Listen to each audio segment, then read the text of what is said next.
Siapa di antara kita yang ingin punya rumah idaman? Apakah rumah idaman itu berarti rumah yang mewah?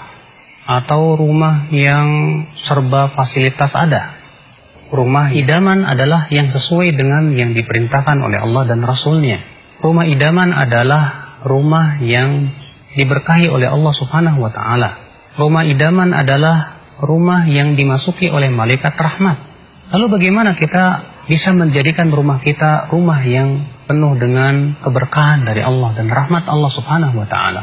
Yang pertama yang harus kita perhatikan ya akhul Islam, jangan sampai rumah kita mengundang para jin dan mengusir malaikat rahmat. Bagaimana caranya? Yaitu dengan memajang foto-foto bernyawa atau gambar-gambar bernyawa di dalam rumah kita.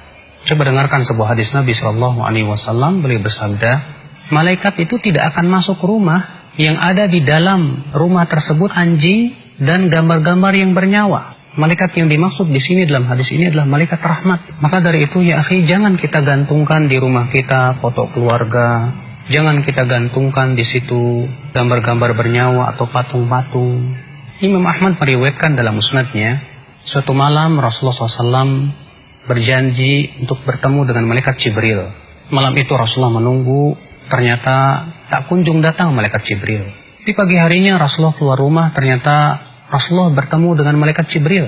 Lalu malaikat Jibril berkata, wahai Muhammad, sebetulnya tadi malam saya datang, namun tidak ada yang mencegah saya untuk masuk ke rumahmu, kecuali karena di depan rumahmu ada patung, dan di dalam rumahmu ada anjing. Perintahkan patung itu untuk dicabut kepalanya, dan perintahkan anjing itu untuk dikeluarkan dari rumahmu. Maka yang kedua adalah, coba perhatikan ruangan-ruangan rumah kita. Dalam hadis yang disahihkan oleh Syekh Al-Albani rahimahullah, Rasulullah mengabarkan bahwa rumah itu untuk 3. Yang pertama untuk tamunya, yang kedua untuk ruangan pemilik rumah, kamar tidurnya, yang ketiga adalah untuk dapurnya, dan yang keempat kata Rasulullah untuk syaitan. Artinya, kalau ada ruangan kamar kita tak terpakai di rumah itu berarti untuk syaitan, kata Rasulullah.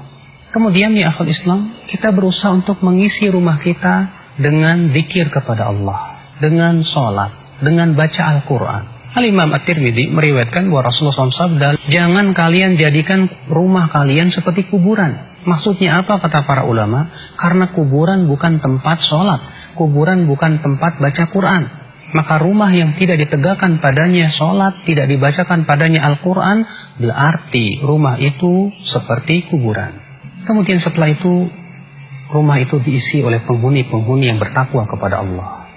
Suami yang bertanggung jawab, mendidik anak dan istrinya dengan apa yang Allah ridhai dan cintai.